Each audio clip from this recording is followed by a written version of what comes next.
আসসালামু আলাইকুম সুপ্রিয় ভিউয়ার্স, আরও একটি নতুন ভিডিওতে আপনাকে স্বাগতম জানাচ্ছি। আপনারা যারা বিভিন্ন ভাতার টাকা পেয়ে থাকেন, আপনারা কিন্তু ইতিমধ্যেই জেনে গেছেন যে আপনাদের টাকাটা কিন্তু আগামী রবিবার থেকে বিতরণ করা শুরু হয়ে যাবে। অর্থাৎ আগামী ৫ তারিখ থেকে আপনাদের যে বয়স্ক ভাতা, প্রতিবন্ধী ভাতা এবং বিধবা ভাতার টাকা, যে কোনো ভাতার টাকা কিন্তু আপনাদের অ্যাকাউন্টে চলে আসবে এবং আপনাদের ভাতার টাকা কিন্তু পূর্বের তুলনায় অর্থাৎ প্রত্যেকের ভাতার টাকায় কিন্তু বৃদ্ধি করা হয়েছে। আপনার ভাতার টাকা পেলে আপনি কিভাবে বুঝবেন আপনার ফোনে এক মেসেজ যাবে কিনা, এবং অনেকের ফোনে কিন্তু মেসেজ ছাড়াই টাকাটা চলে যেতে পারে।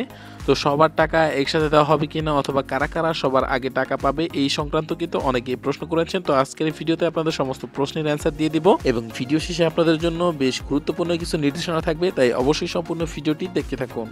তো এখানে একজন কমেন্ট করেছে কত টাকা বাড়বে সত্যি নাকি, এবং আপনাদের ভাতাটা কিন্তু সত্যি বাড়ানো হয়েছে এবং আপনাদেরকে অনেকের ক্ষেত্রে 50 টাকা মাসে এবং অনেকের কিন্তু 100 টাকা বেড়েছে, বৃদ্ধি পেয়েছে। এটা নিয়ে কিন্তু আলাদা একটি ভিডিও রয়েছে, সেই ভিডিওটা দেখে নেবেন অবশ্যই। এবং পরবর্তীতে এমডি রুবেল নামে এক ভাই কমেন্ট করেছে, গাজীপুর থেকে বলছি, গর্ভবতীর ভাতার টাকা পাইনি। গর্ভবতী ভাতার টাকা সহ বিভিন্ন ভাতার টাকা কিন্তু আগামী 5 তারিখ থেকে আগামী 15 তারিখের মধ্যে সকলের অ্যাকাউন্টে পর্যায়ক্রমে বিতরণ করা হবে এবং কার টাকা কত তারিখে দেওয়া হবে সেটা নিয়ে কিন্তু আরও একটি ভিডিও আপলোড করে দিব এবং ভিডিও শেষে আপনাদের জন্য বিশেষ করে অনেক গুরুত্বপূর্ণ নির্দেশনা থাকবে, তাই অবশ্যই সম্পূর্ণ ভিডিওটি দেখবেন। এবং পরবর্তীতে তিশা আক্তার নামে এক আপু কমেন্ট করেছে, ভাই আমি আমার বাবার সিম দিয়ে অ্যাকাউন্ট খুলেছি, এখন কি এই সিমের টাকা আসবে? এটা হচ্ছে আপনার বাবার সিম দিয়ে যদি আপনি অ্যাকাউন্ট খুলে থাকেন, এই যে প্রথম কিস্তির টাকাটা রয়েছে, এই প্রথম কিস্তির টাকা কিন্তু সকলের অ্যাকাউন্টে পাঠানো হবে এবং পরবর্তীতে কিস্তির টাকা রয়েছে, অর্থাৎ দ্বিতীয় কিস্তির টাকা সহ তৃতীয় কিস্তির টাকা পরবর্তীতে কিন্তু আপনার জন্ম নিবন্ধন অথবা আপনার যদি এনআইডি কার্ড থাকে, 18 বছর হয়ে থাকে, সেই ক্ষেত্রে আপনার এনআইডি কার্ড দিয়ে সিম কিনে এবং সেই সিম দিয়ে আপনার নগদ অ্যাকাউন্ট, বিকাশ অ্যাকাউন্ট যেটাই খুলেন না কেন সেটা খুলে তারপর কিন্তু ওই নতুন নাম্বারটা আপডেট করতে হবে।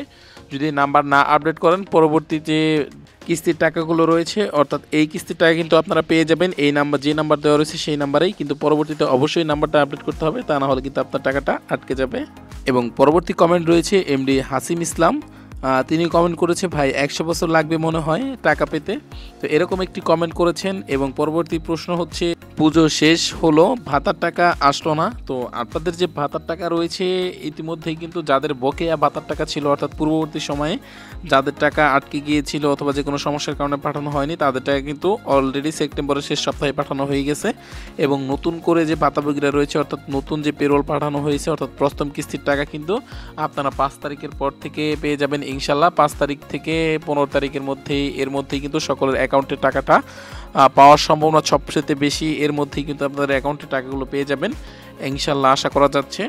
তো আপনাদের টাকা কিন্তু এখনও পর্যন্ত কারো অ্যাকাউন্টেই পাঠানো হয়নি, সেই ক্ষেত্রে কিন্তু আপনারা কেউই কিন্তু টাকা পান নাই এখনও পর্যন্ত। আর যখন টাকা পাঠানো শুরু হবে পর্যায়ক্রমে প্রত্যেকের অ্যাকাউন্টে পাঠানো হবে। অবশ্যই আপনারা ধৈর্য ধরুন, 100 বছর ওয়েট করতে হবে না, তার আগেই কিন্তু আপনাদের অ্যাকাউন্টে টাকাটা চলে আসবে। এবং ভাতার টাকা আসার পর পরবর্তী সময়ে কিন্তু আপনাদের নানান ধরনের ফোন আসবে, যে ফোন দিয়ে বলবে যে টাকা ঢুকান, আপনাদের টাকা পাঠানো হবে। এরকম কিন্তু অনেকের অনেক ধরনের সমস্যার সম্মুখীন হন।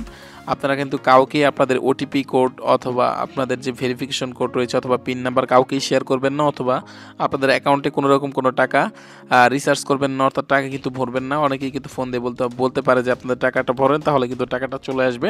এরকম কিন্তু প্রতারণার শিকার হবেন না। এটাই ছিল কিন্তু ভিডিও শেষ আপনাদের জন্য খুবই গুরুত্বপূর্ণ নির্দেশনা। অনেকের টাকায় কিন্তু এরকম ছলচাতুরি করে অনেক প্রতারক আছে যারা কিন্তু মেরে খায়। তো অবশ্যই আপনারা একটু সতর্ক হবেন। আর আপনাদের ভাতার টাকা কোথায় কে পেয়েছেন সেটা অবশ্যই কমেন্ট বক্সে জানাবেন।